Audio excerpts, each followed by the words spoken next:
тамыз конференциясының ашылуы құтты болсын дегім келеді. Біз бір ел, бір халық болып, әділетті, таза әрі қуатты Қазақстанды құрып жатырмыз. Ұстаздар қауымына зор жауапкершілік жүктеледі. Себебі нағыз адал азамат мектеп қабырғасында қалыптасады. Білім сапасын жақсарта түсу қажет. Қазір ғылым мен білім технология өте жылдам өзгеріп жатыр. Кеше алған білімің ертең өзекті болмай қалуы мүмкін. Сондықтан мұғалімнің білікті болуы өте маңызды мәселе. Жоғары оқу орнында алған біліммен шектеліп қалуға болмайтыны түсінікті.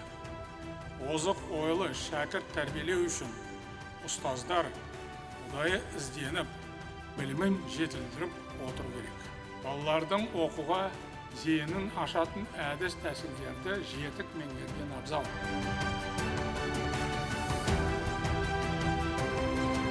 Қала және ауыл мектебіндегі білім беру деңгейін теңестіру. Соңғы 4 жылда 4000-нан астам ауыл мектебінің материалдық техникалық қоры жаңғыртылды.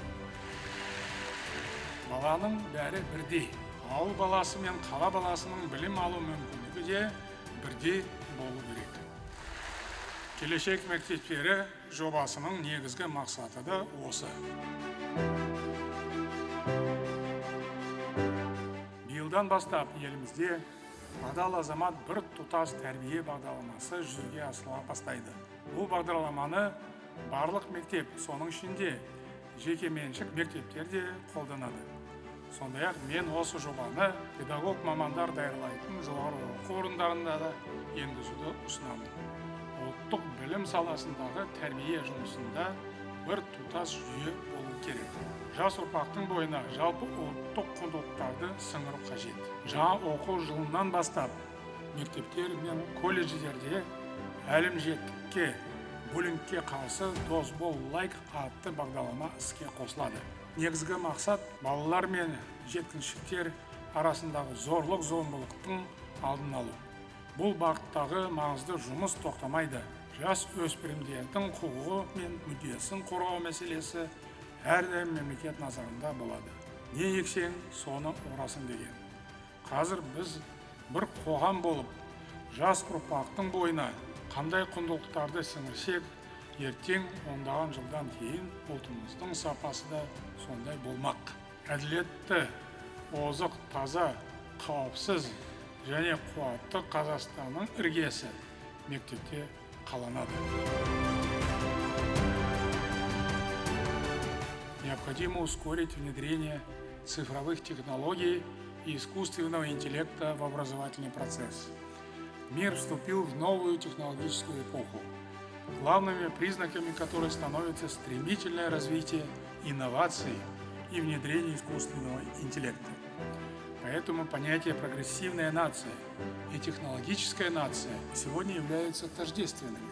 Наша задача – адаптироваться к глобальным тенденциям. Мұғалімнің құқығын қорғау мәселесі әрдайым басты назарда болуға тиіс. Мен сөз басында ұстаздардың өз міндетінен тыс жұмыстардан босатылғанын айттым.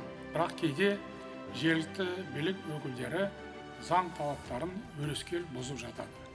Прокуратура органдар мұндай заң бұзушылықтарға тосқауыл қою керек. Сондай-ақ балаларға қатысты кез келген жаза тайым жағдай үшін де мұғалімді жазалау орынсыз деп санаймын. Мектептен тыс жерде ата-аналардың жауапсыздығынан оқыс оқиға болса, оған ұстаз жауапты емес. Педагог мәртебесі туралы заңға ұстаз құқығын қорғау жөнінде өзгерістер енгізу қажет деп санаймын.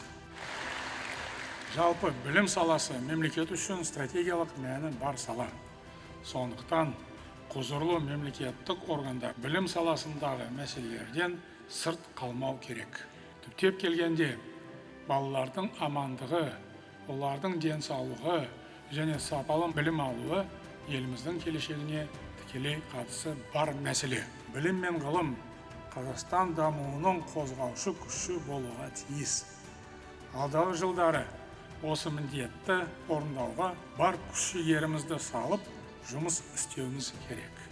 Бұл мемлекет басшысы ретінде мен үшін мызғымас басымдық. Мен Қазақстан ұстаздарының қажырлы еңбегін жоғары бағалаймын. Ұстаздық жай мамандық емес. Бұл ұлы миссия. Адам қандай жетістікке жетіп, биікке шықса да, ұстазының алдында өмір бойы шәкірт болып қалады. Қазақстанның жарқын болашағы сіздердің табанды еңбектеріңізге тікелей байланысты. Себебі сіздер тұтас ұлтты оқытып, тәрбиелеп жатсыздар. Осы жауапкершілікті терең сезініп, қастерлі міндетті абыроймен атқара бересіздер деп сенемін.